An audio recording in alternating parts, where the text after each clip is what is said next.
Hello, നമസ്കാരം. എല്ലാവർക്കും സുഖമല്ലേ? ഞാൻ ഇന്നൊരു പുതിയ വീഡിയോയുമായിട്ടാണ് വന്നിരിക്കുന്നത്. ഞാൻ ഇന്നിവിടെ ഉണ്ടാക്കാൻ പോകുന്നത് ക്രിസ്മസ് ഒക്കെ ആയി വരികയാണ്. അതുകൊണ്ട് നമുക്ക് ക്രിസ്മസ് കേക്ക്, പ്ലം കേക്ക് ഉണ്ടാക്കാം. ഓവനും ബീറ്ററും ബട്ടറും ഒന്നുമില്ലെങ്കിലും സാധാരണ ആൾക്കാർക്ക് സാധാരണ നിലയിൽ ഒരു പ്ലം കേക്ക് എങ്ങനെ ഉണ്ടാക്കാം എന്നുള്ളതാണ് കാണിക്കുന്നത്. വീട്ടിലുള്ള സാധനങ്ങൾ വെച്ച് വീട്ടിലുള്ള പാത്രങ്ങൾ വെച്ച് മെഷറിംഗ് കപ്പുകളൊന്നുമില്ലാതെ നമുക്കൊരു ഗ്ലാസ്സോ കപ്പോ എടുത്ത് ഉപയോഗിക്കുന്ന രീതിയിൽ ഒരു കേക്ക് ഉണ്ടാക്കാം. കേക്ക് ഉണ്ടാക്കുന്നതിന് മുമ്പ് ആദ്യം തന്നെ നമുക്ക് ഓവൻ സെറ്റപ്പ് ഉണ്ടാക്കണം. ഇതിന് വേണ്ടിയിട്ട് ഞാനിത് സാധാരണ ഒരു അടപ്പ് പാത്രമാണ്, ഒരു ചരുവം. ഞാൻ സാധാരണ ബിരിയാണിയൊക്കെ വെക്കുന്ന ചുമ്മാ ഒരു സാധാരണ ഒരു പാത്രം. അതിലേക്ക് നല്ല അടപ്പ് ഉണ്ടായിരിക്കണം, കാറ്റ് പോകാത്ത രീതിയിലുള്ള ഒരടപ്പ്. ഇതിനകത്ത് നമ്മളൊരു റിങ് ഇറക്കി വെക്കണം. ഈ പാത്രം കേക്കിൻ്റെ ടിന്ന് ഇറക്കി വെക്കാൻ വേണ്ടിയിട്ട് ഒരു റിങ് ഇറക്കി വെച്ച് അടച്ചു വെച്ച് ഇതിനെ ചെറിയ തീയിൽ ചൂടാക്കി വെക്കാം. മാവ് റെഡിയാക്കുന്ന മുമ്പേ നമ്മൾ ആദ്യം ഓവൻ സെറ്റപ്പ് ആക്കി വെക്കണം. അതിന് വേണ്ടിയിട്ട് ഇത് നമുക്ക് ചൂടാവാൻ വെക്കാം. ഇനി നമുക്ക് കേക്ക് ഉണ്ടാക്കാൻ തുടങ്ങാം. നമ്മുടെ ആദ്യത്തെ സ്റ്റെപ്പ്. രണ്ടാമതായിട്ട് നമ്മൾ ചെയ്യുന്നത് ഇതുപോലെയുള്ള ഇത് എൻ്റെ കറിയൊക്കെ വെക്കുന്ന ഒരു പാത്രമാണ്. ഇത് കുറച്ച് നാളായിട്ട് ഉപയോഗിക്കുന്നില്ല എങ്കിലും ഇങ്ങനെയുള്ള ഒരു പാത്രം, നമ്മളെ ഓവൻ ടിൻ ഇല്ലാത്തവർക്ക് ഇങ്ങനെയുള്ള ഒരു പാത്രം. ആ പാത്രത്തിലേക്ക് അല്പം എണ്ണ ഇതിലിങ്ങനെ പുരട്ടണം. ഈ പാത്രത്തിൻ്റെ അകത്ത് ഫുള്ളായിട്ട് ഒരു എണ്ണ മയം പുരട്ടണം. പുരട്ടിയ ശേഷം അതിലേക്ക് ഒരല്പം മൈദാപ്പൊടി ഇട്ടിട്ട് അതിങ്ങനെ റൗണ്ട് ചെയ്ത് നമ്മൾ വരുമ്പോൾ ഈ എണ്ണ ഉള്ള ഭാഗത്ത് ഈ മൈദാപ്പൊടി എല്ലാം അങ്ങ് പിടിച്ച് ഫുള്ളായി ഇങ്ങനെ ഷേക്ക് ചെയ്തിട്ട് നമ്മൾ കമത്തി ഇങ്ങനെ തട്ടിക്കളയണം. അപ്പം നമ്മൾ ഇതിൽ ഓയിൽ പേപ്പർ വെച്ചാണൊക്കെ ഇരിക്കും. നമുക്ക് ഇപ്പം സാധാരണക്കാർക്ക് ഇപ്പോൾ എല്ലാവരുടെ വീട്ടിലും ബട്ടർ പേപ്പറൊന്നും ഉണ്ടാവണമെന്നില്ല. അപ്പം നമ്മളിങ്ങനെ ഈ മൈദാപ്പൊടി തൂവിയിട്ട് ഇങ്ങനെ സെറ്റപ്പാക്കി വെക്കണം. ഇത് രണ്ടാമത്തെ സ്റ്റെപ്പ്. ഇനി നമുക്ക് ഇതിൻ്റെ ബാറ്റർ ശരിയാക്കാം. ഇനി പ്ലം കേക്ക് ഉണ്ടാക്കുന്നതിനേക്ക് ആവശ്യമുള്ള സാധനങ്ങൾ എന്തെന്ന് പരിചയപ്പെടാം. ആദ്യം എല്ലാ സാധനങ്ങളും നമ്മൾ റെഡിയാക്കി വെച്ചിട്ട് വേണം ഇത് ഉണ്ടാക്കാൻ തുടങ്ങാൻ. അപ്പോൾ ഇതിലേക്ക് എന്തൊക്കെയാണ് ആവശ്യമുള്ളതെന്ന് പറയാം. ഇത് ഡ്രൈ ഫ്രൂട്ട്സ് ആണ്. ഇവിടെ കുറച്ച് ഡ്രൈ ഫ്രൂട്ട്സുകൾ ഇരുന്ന് ഞാൻ എല്ലാം കൂടി മിക്സ് ചെയ്ത് വെച്ചു.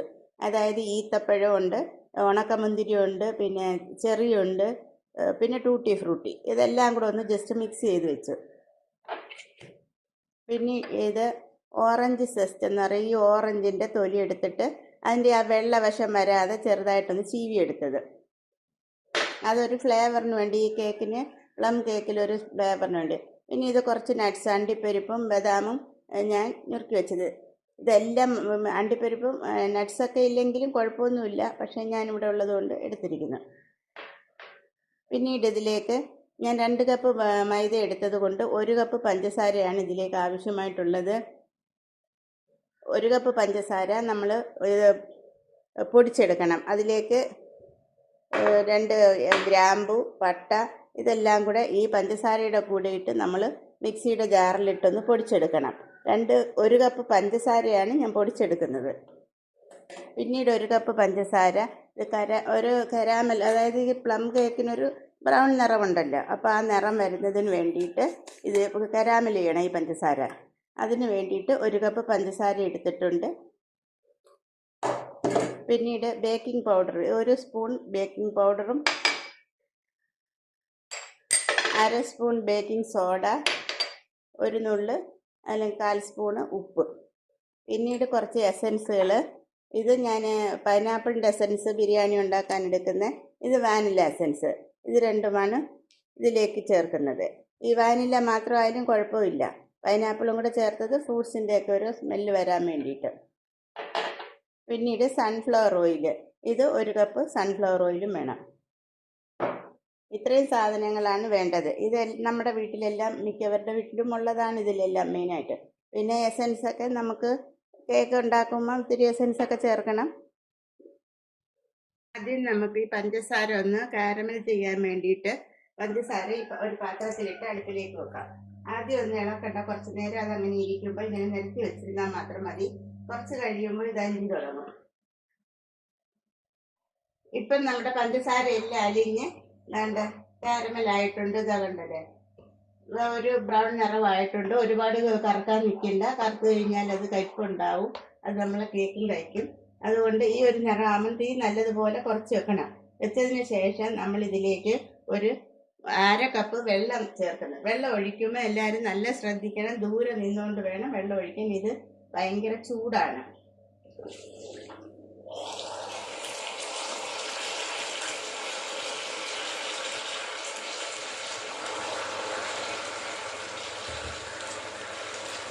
അതൊരു സൗണ്ടൊക്കെ ഉണ്ട് എന്ന് വിചാരിച്ചാരും പേടിക്കുകയൊന്നും വേണ്ട. ഇതങ്ങ് ചൂടാകുമ്പോൾ ഇതിപ്പോൾ വെള്ളം ഒഴിച്ചപ്പം കട്ടിയായാണ് കൊണ്ട്, പക്ഷേ ഇച്ചിരി കഴിയുമ്പോൾ ഇത് തിളയ്ക്കുമ്പോൾ ഇതങ്ങ് അലിഞ്ഞ് പഞ്ചസാരയും വെള്ളവും കൂടി ഒരുപോലെ അങ്ങ് അലിഞ്ഞ് വരും. ഇപ്പം നമ്മൾ ആ കട്ടിയായതെല്ലാം അലിഞ്ഞ് ഇതെല്ലാം അങ്ങ് വെള്ളം പോലെ ആയിട്ടുണ്ട്. ഇത് അലിഞ്ഞ് അങ്ങ് രണ്ടും കൂടെ ഈ വെള്ളവും ആ കാരമലും കൂടെ ഒന്ന് മിക്സ് ആയി കഴിഞ്ഞാൽ ഉടനെ വെള്ളം പോലെ ആകും. കട്ടയെല്ലാം മാറി നല്ല വെള്ളം പോലെയായി.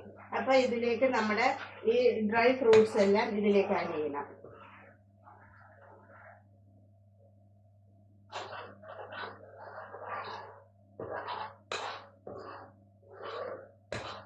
ഒട്ടും കട്ടിയില്ല, എല്ലാം ലൂസായിട്ടുണ്ട്, പതഞ്ഞ് വരുന്നുണ്ട്.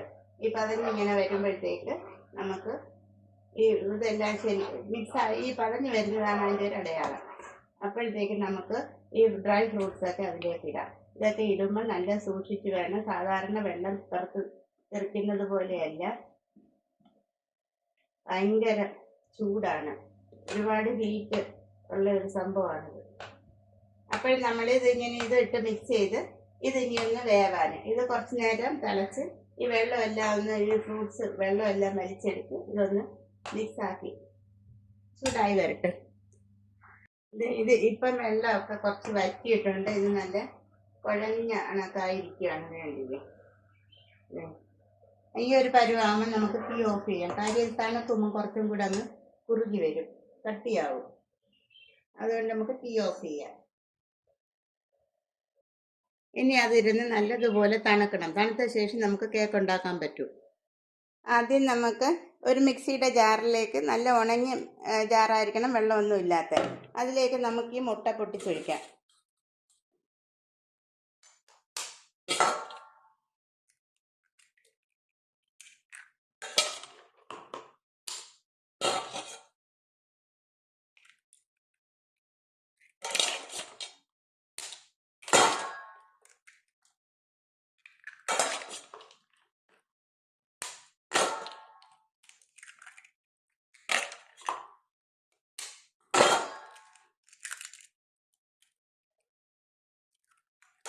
ശേഷം ഇതിലേക്ക് നമ്മൾ പൊടിച്ച പഞ്ചസാര അതിലേക്ക് ഇടാം.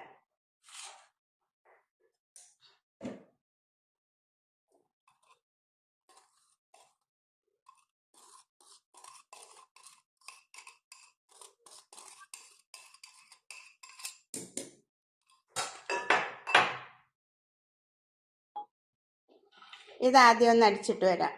അടിച്ച് പതപ്പിച്ചിട്ടുണ്ട്. അതിലേക്ക് നമുക്ക് 1 കപ്പ് എണ്ണ ഒഴിച്ചു കൊടുക്കാം. സൺഫ്ലവർ ഓയിലാണ് ഞാൻ ഉപയോഗിക്കുന്നത്. ഇനി ഇത് വീണ്ടും ഒന്ന് അടിച്ചിട്ട് വരാം. ഇനി നമുക്ക് നമ്മുടെ മൈദാപ്പൊടിയിലേക്ക് 1 സ്പൂൺ ബേക്കിംഗ് പൗഡറും 1/2 സ്പൂൺ ബേക്കിംഗ് സോഡയും 1 നുള്ളു ഉപ്പും നമ്മുടെ നട്ട്സ് ക്രഷ് ചെയ്ത് വെച്ചതും കൂടി അതിലിട്ട് മിക്സ് ചെയ്യാം. ഇതെല്ലാം കൂടെ ഒന്ന് മിക്സ് ചെയ്ത് വെക്കാം.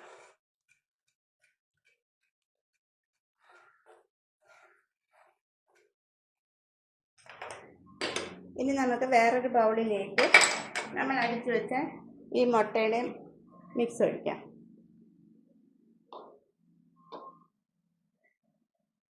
ഇനി അതിലേക്ക് നമ്മുടെ ഈ ഡ്രൈ ഫ്രൂട്ട്സ് എല്ലാം മിക്സ് ചെയ്ത് വെച്ചത് ഒഴിക്കാം. അതെല്ലാം നല്ല കട്ടിയായി തണുത്തപ്പം അതിട്ട് നമുക്കിത് മിക്സ് ചെയ്യാം.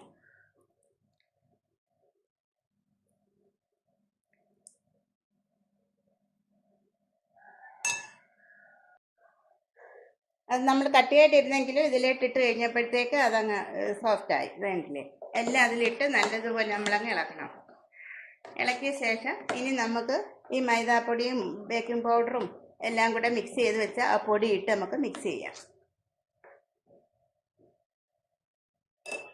ഇത് കുറേശ്ശെ കുറേശ്ശെ ഇട്ട് നമുക്ക് മിക്സ് ചെയ്യാം.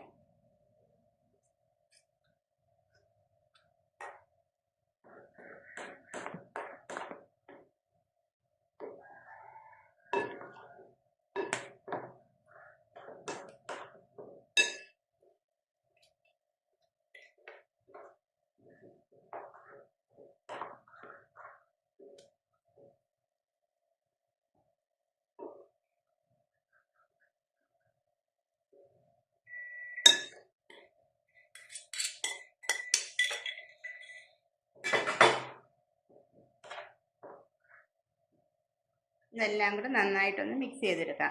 നമ്മുടെ ഓവൻ സെറ്റപ്പൊക്കെ റെഡി ആയിരിക്കുകയാണ്. 2 ഓവനും ചൂടായി കിടക്കുകയാണ്. നമ്മളിത് ശരിയാക്കി അങ്ങോട്ട് വെച്ചാൽ മാത്രം മതി.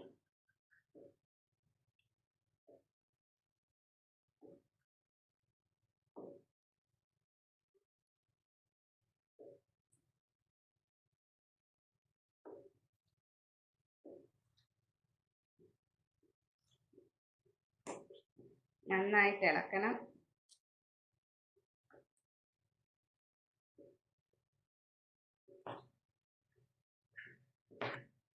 വലിയ ബൗളായിട്ട് അങ്ങ് അടിയിൽ വരെ മാവൊക്കെ കിടക്കുന്നു. ഇനി നമ്മൾ മിക്സായിട്ടുണ്ട്. ഇനി ഇതിലേക്ക് നമ്മൾ ആ ഓറഞ്ചിൻ്റെ പുറം വശം ചുരണ്ടി വെച്ചത് അത് ഇതിലേക്ക് ഇടാം.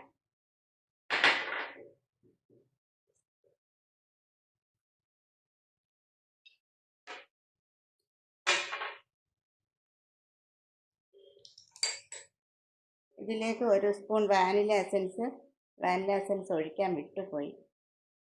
മുട്ട അടിച്ചപ്പോൾ അതിൽ ഒഴിക്കേണ്ടതായിരുന്നു. വാനില എസൻസും പൈനാപ്പിളിൻ്റെ എസൻസും കൂടെ അങ്ങ് ഒഴിക്കാം. ഒഴിച്ച് നമുക്കൊന്നുകൂടെ ഒന്ന് മിക്സ് ചെയ്തെടുക്കാം.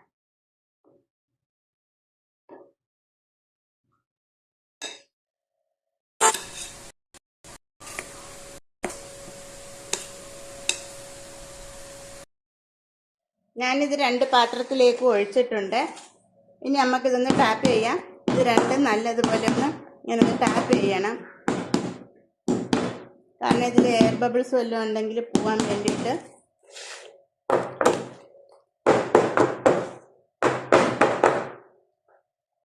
നല്ലോണം ഒന്ന് ടാപ്പ് ചെയ്ത ശേഷം നമുക്കൊരു ടൂത്ത് പിക്ക് ഉപയോഗിച്ച് ഇതൊന്ന് ജസ്റ്റ് ഇങ്ങനെ ഒന്ന് ഓടിച്ച് വിടാം. അപ്പോഴത്തേക്ക് എയർ ബബിൾസ് ഒക്കെ ഉണ്ടെങ്കിൽ അതിലുണ്ടെങ്കിൽ ഒന്ന് പോകും.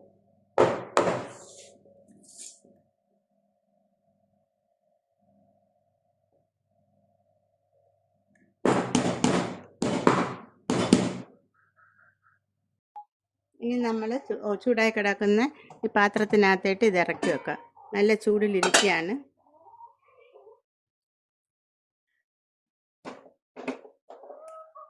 അതിലേക്ക് ഇറക്കി വെക്കാം.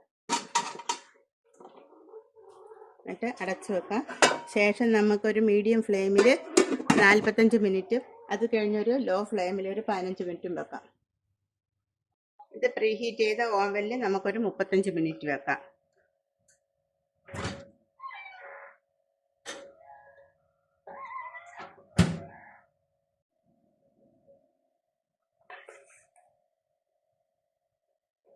നമ്മുടെ 2 കേക്കും റെഡി ആയിട്ടുണ്ട്. മറ്റേ അടുപ്പിൽ വെച്ച കേക്ക് കുറഞ്ഞിട്ടെടുത്തതേ ഉള്ളൂ. നല്ല ചൂടായിട്ടിരിക്കുകയാണ്. മറ്റേത് കുറച്ച് നേരമായി, അതിന് കുറച്ച് സമയം മതിയായിരുന്നു. അതും ആയിട്ടുണ്ട്. പക്ഷേ കണ്ടാൽ എനിക്ക് ഏറ്റവും നല്ലതായിട്ട് തോന്നിക്കുന്നത് ഈ അടുപ്പിൽ വെച്ചുള്ള കേക്കാണ്. നല്ല പൊങ്ങി നന്നായിട്ട് വന്നിട്ടുണ്ട്. ഇനി തണുത്തിട്ട് നമുക്കിതെടുക്കാം. അത് നല്ല ചൂടാണ്. ഇതിൽ നമുക്ക് സൈഡ് വിടിവിച്ചിട്ട് നമുക്കിത് മുറിച്ച് നോക്കാം.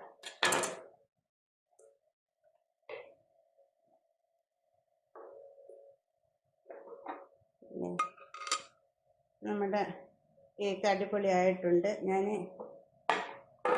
ഡെക്കറേഷൻ ചെയ്യാനായിട്ട് മേളിൽ അണ്ടിപ്പരിപ്പൊക്കെ വെക്കാനും മറന്നുപോയി. പിന്നെ ലാസ്റ്റിലാണ് വെച്ചത്. അതുകൊണ്ട് അത് അതിൻ്റെ മേളിൽ തന്നെ ഇരിക്കുവാണ്. ഇനി നമുക്കിതൊരു പീസ് കട്ട് ചെയ്ത് നോക്കാം.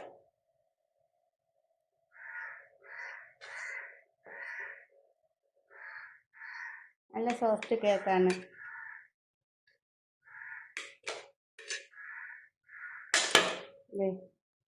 നല്ല സ്പോഞ്ചി ആയിട്ട് സോഫ്റ്റായിട്ട് എല്ലാം ഇരിക്കുവാണ്. ഇങ്ങനെ ഡ്രൈ ഫ്രൂട്ട്സൊക്കെ പലയിടത്തായിട്ട് തന്നെ ആയിട്ടുണ്ട്. കണ്ടില്ലേ, നല്ല അടിപൊളിയായിട്ടുണ്ട്. സോഫ്റ്റ് ആയിട്ടുള്ള കേക്ക്. ഇനി മറ്റേത് നമുക്ക് കട്ട് ചെയ്ത് നോക്കാം. മറ്റേ കേക്കും ചെറുതായിട്ട് തണുത്തിട്ടുണ്ട്, എങ്കിലും പാത്രത്തിന് നല്ല ചൂടുണ്ട്. നല്ല അടിപൊളി കേക്കാണ്. മറ്റേതിനേക്കാളും ഓവന് വെച്ചതിനേക്കാളും നല്ലത് ഈ അടുപ്പിൽ വെച്ചുണ്ടാക്കിയതാണ്. എല്ലാവരും ഒന്ന് ട്രൈ ചെയ്ത് നോക്കണം. ഇഷ്ടമാവുകയാണെങ്കിൽ ലൈക്ക് ചെയ്യണം, ഷെയർ ചെയ്യണം, സബ്സ്ക്രൈബ് ചെയ്യണം. ഏതായാലും ഈ ക്രിസ്മസിന് എല്ലാവരും ഈ കേക്ക് ഉണ്ടാക്കണം. വീട്ടിൽ പിള്ളേർക്ക് ഉണ്ടാക്കി കൊടുക്കണം. കടയിൽ നിന്നൊന്നും മേടിക്കാൻ നിൽക്കേണ്ട, എല്ലാവരും ഉണ്ടാക്കണം.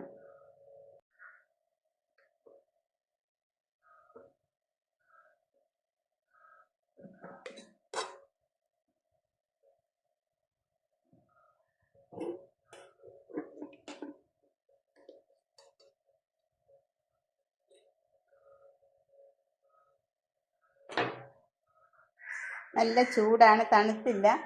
ഞാൻ നിങ്ങൾക്ക് കാണിക്കാൻ വേണ്ടിയിട്ട് പിടിച്ചതാണ്.